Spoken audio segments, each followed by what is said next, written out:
Hello everyone, this is Eman Khurram and I hope you all are doing great and enjoying doing math with me. हम कर रहे हैं Think New Syllabus Mathematics 8th edition book 1 D1. This is exercise 12C and we will start question number 1. But before doing this exercise 12C question number 1, I just want to give you a concept about what is circle and what is radius and all other definitions. तो चलें देखते हैं. सबसे पहले circle क्या होता है. Circle एक ऐसी शेप का नाम है, राइट. ऑब्वियसली हर सर्कल का एक सेंटर होता है.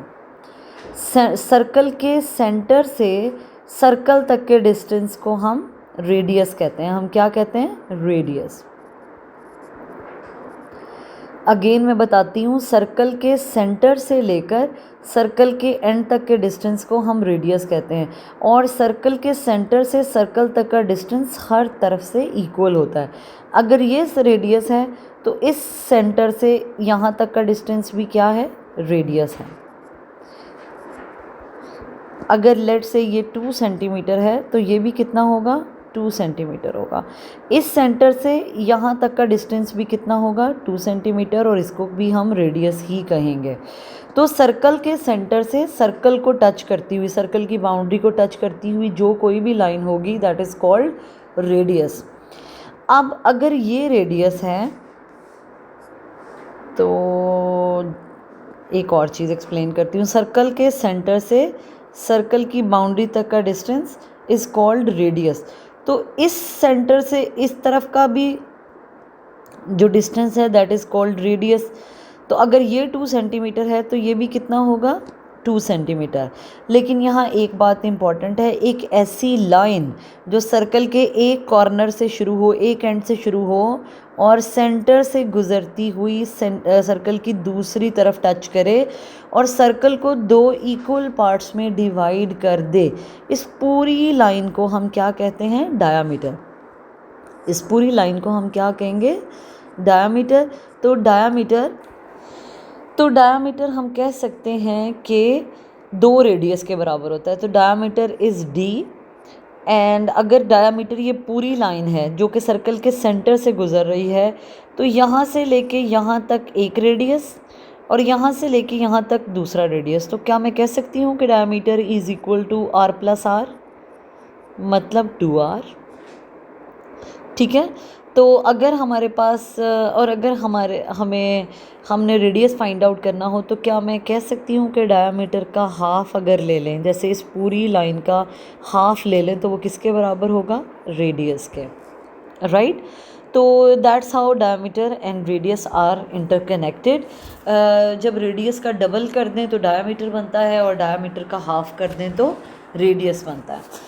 चलें जी, ये तो हो गई रेडियस और डायमीटर की बात. अब हम बताते हैं कि जैसे किसी भी हमने शेप्स का पेरीमीटर निकालना सीखा, तो जैसे कोई भी 4 साइडेड फिगर थी या ट्रायंगल हमने देखी, हमने उनके पेरीमीटर लेना होता था तो हम उसकी बाउंड्री के साथ साथ जितना भी मूव करते थे उसको ऐड करते जाते थे. ट्रायंगल में अगर थे तो ट्रायंगल में यहाँ से यहाँ तक, यहाँ से यहाँ तक और यहाँ से यहाँ तक तीनों साइड्स को हम प्लस कर देते हैं और हमारा पेरीमीटर निकलता है. लेकिन सर्कल में कोई भी सीधी साइड नहीं है. इन सब शेप्स में सीधा सीधा चलना है बाउंड्री के साथ साथ. सर्कल में सीधा सीधा नहीं बल्कि पूरे सर्कल जितना गोल गोल चलना, इसमें कहीं सीधा नहीं चलना. पूरे सर्कल जितना गोल गोल चलना बाउंड्री के साथ.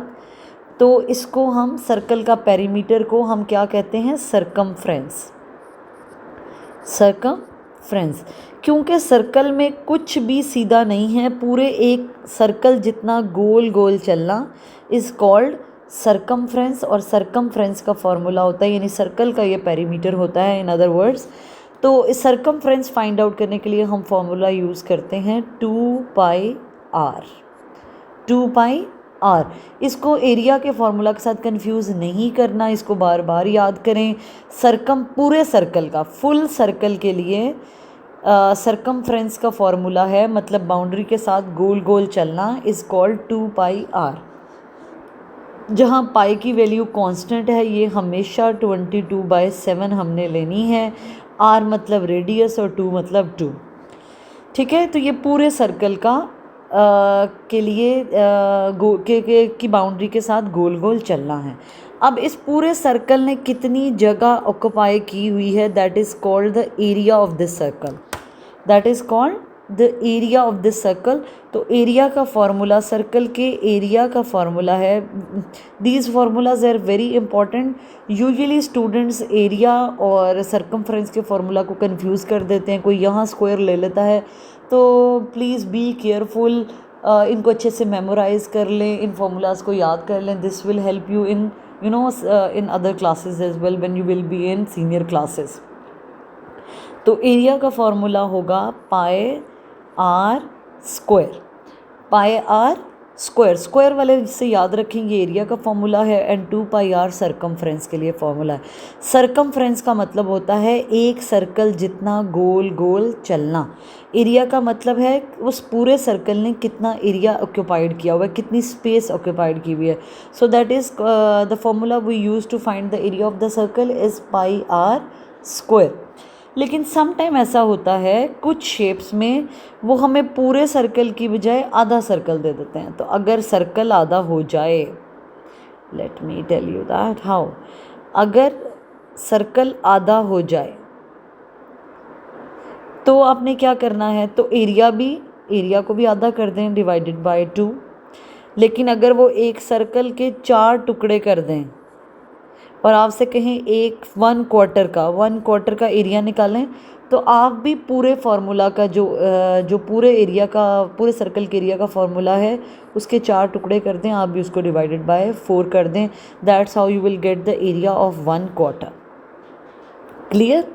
इसी तरह अगर वो आपको कहते हैं कि आधे सर्कल जितना गोल गोल चलें, इसमें कहीं सीधी लाइन नहीं होगी, आधे सर्कल जितना गोल गोल चलें, तो आप भी जो पूरे सर्कल जितना मतलब हमने राउंड गोल गोल चलना था, आप भी उसको डिवाइडेड बाय 2 कर देंगे, तो 2 विल गेट कैंसिल विद 2 और your formula will become pi r. आपका फॉर्मूला आधा सर्कल मतलब सेमी सर्कल के लिए कितना रह जाएगा, पाई आर। लेकिन अगर वो आपको एक ही सर्कल के 4 टुकड़े कर दें और आपसे कहें 1/4 सर्कल जितना राउंड गोल गोल चलना, 1/4 सर्कल जितना गोल गोल चलना, तो आप भी इस फार्मूला के 4 टुकड़े कर दें और 2 1s are 2, 2 2s are 4, then your formula will be pi r over 2। ये रह जाएगा आपके लिए 1/4 सर्कल के लिए। तो हमें बेसिक फार्मूले का पता होना चाहिए। बाकी अगर सर्कल को आपने 4 पार्ट्स में डिवाइड करना है तो आप डिवाइडेड बाय 4 कर देंगे, और अगर आपने उसको 2 पार्ट्स में डिवाइड करना है यानी हाफ करना है तो डिवाइडेड बाय 2 कर देंगे, और अगर आपको पूरा सर्कल ट्रीट करना है तो पूरे सर्कल के लिए ये फार्मूला है, सरकमफ्रेंस के लिए और एरिया के लिए ये फार्मूला है। बस इन्हीं बातों को माइंड में रखते हुए we will do the we will solve the questions. तो let's start working with the question number 1। Question number 1 में उन्होंने हमें एक टेबल दिया है, हमने इन्हीं कॉन्सेप्ट को यूज़ करते हुए एरिया और पेरीमीटर के एरिया और सरकमफ्रेंस के फॉर्मूला को यूज़ करते हुए हमने सर्कल की जो भी रिक्वायर्ड है हमने वो चीज़ फाइंड आउट करनी है। तो let me arrays the complete screen for you. चले जी हम क्वेश्चन नंबर 1 स्टार्ट करते हैं। क्वेश्चन नंबर 1 के ए पार्ट में उन्होंने रेडियस की वैल्यू दी है 8 सेंटीमीटर। ओके, सरकमफ्रेंस भी वो कह रहे हैं फाइंड आउट करें और एरिया भी फाइंड आउट करें, तो कोई मसला नहीं है, we know the formula, we can do the stuff. चलें जी, सबसे पहले सरकमफ्रेंस देखते हैं। सरकमफ्रेंस के लिए हमारे पास पूरा है फॉर्मूला है 2 pi r. So 2 will be 2, pi value जैसे मैंने बताया स्टैंडर्ड है हमेशा 22/7 लेना है, and r value is given which is 8। इसके नीचे भी कुछ नहीं है सो वी विल अज्यूम 1, इसके नीचे भी कोई नंबर नहीं है सो वी विल अज्यूम 1। अब 7 से किसी नंबर की कटिंग नहीं होती तो हम क्या करेंगे, हम ऊपर वाले सारे नंबर्स को मल्टीप्लाई करेंगे। तो मल्टीप्लाई करने के लिए 2 मल्टीप्लाइड बाय 22 मल्टीप्लाइड बाय 8 हमारा आ जाएगा, न्यूमरेटर आ जाएगा 352 और नीचे हमारे पास 7 है तो हम इसको 7 से डिवाइड करेंगे। When I divide this number by 7, my answer will be 50.28. So circumference कितना आ गया मेरा 50.28। लेट से मैं 2 डेसिमल फिगर्स तक आंसर दे रही हूँ, आंसर भी सेंटीमीटर में आएगा क्योंकि पेरीमीटर है। तो simple, circumference by using the formula we find out the circumference. अब मैं एरिया का फॉर्मूला यूज़ करती हूँ और एरिया भी फाइंड आउट कर लेते हैं। एरिया का फॉर्मूला है pi r square. So pi value is 22/7, standard है, हमेशा यही आएगी। आर स्क्वायर मतलब 8 will multiply with itself 2 times, 8 into 8. This is not 8 into 2. Please be careful. Square का मतलब होता है उस नंबर को आपने 2 दफ़ा मल्टीप्लाई करना है। अगेन 7 से कोई नंबर कट नहीं होता, तो अब हम क्या करेंगे, हम ऊपर वाले न्यूमरेटर्स को मल्टीप्लाई करेंगे। 22 मल्टीप्लाइड बाय 8 मल्टीप्लाइड बाय 8, हमारा आंसर आएगा 1408। 1408 डिवाइडेड बाय 7। अब हम इसे जब 7 से डिवाइड करेंगे तो हमारा आंसर आएगा 201.14। 201.14। अब ये एरिया है तो यूनिट स्क्वायर में आएगा, centimetre square. So the area will be 201.14 centimetre square. A part done. ये सिर्फ फार्मूला की गेम है। If you know the formula things will be super easy for you. A part is done. Now we will go for the B part. तो देखते हैं, radius है, circumference है और एरिया है। देखते हैं हमें कौन सी इन्फॉर्मेशन गिवन है और हमने क्या फाइंड आउट करना है सेकंड पार्ट में।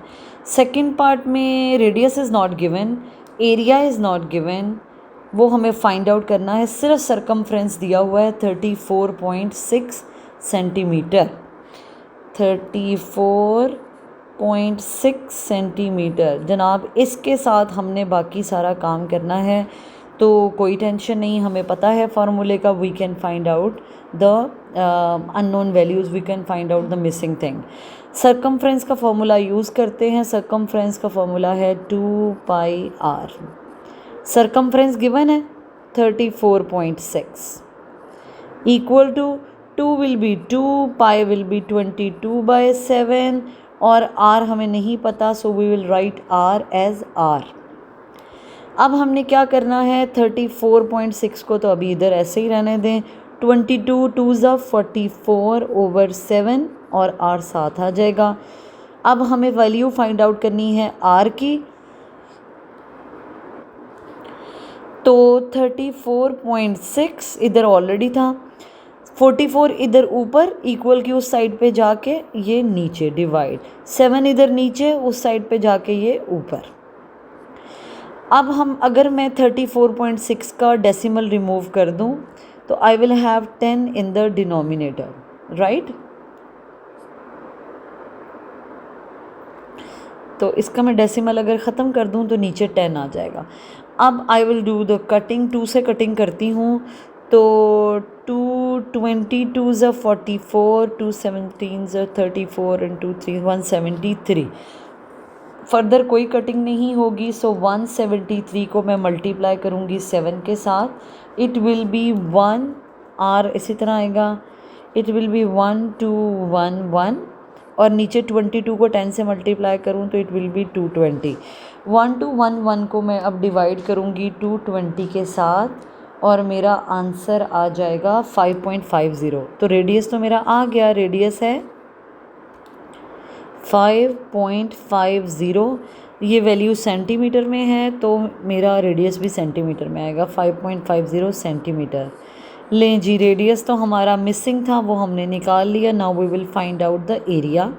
एरिया का फार्मूला होता है पाई आर स्क्वायर। अब आर तो हमारे पास है 22/7, पाई की वैल्यू है, आर की वैल्यू है 5.50 और मैं इसको 2 दफ़ा मल्टीप्लाई करूँगी 5.50। Now what I will do, 22/7 मैं इसका डेसिमल ख़त्म करूँगी, इट विल बी 550/100। अगर मैं डेसिमल ख़त्म करूँ तो नीचे आएगा 100, राइट। अब हम 0 0 से कैंसिल, ये 0 0 से कैंसिल। अब मैं 5 से कटिंग करती हूँ, तो 5 2 ज़ा 10, 5 11 ज़ा 55, अगेन 55 और 10 की 5 से कटिंग हो सकती है. 5 2s are 10, 5 11s are 55. Now I can cut 2 1s are 2 and 2 11s are 22. अब और कोई कटिंग नहीं होगी. ऊपर 3 11 है, 11 इंटू 11 इंटू 11 मतलब 11 का cube. It will be equal to 1331 और इसको हम डिवाइड करेंगे 7 2s are 14. और जब मैं 1331 को डिवाइड करूँगी 14 के साथ, माई आंसर विल बी 95.07. तो हम इसको रफली 95 ही समझ लेते हैं. तो हमारा एरिया आ जाएगा 95. चूँकि ये एरिया है तो आंसर स्क्वायर में आएगा, यूनिट स्क्वायर में आएगा, 95 सेंटीमीटर स्क्वायर.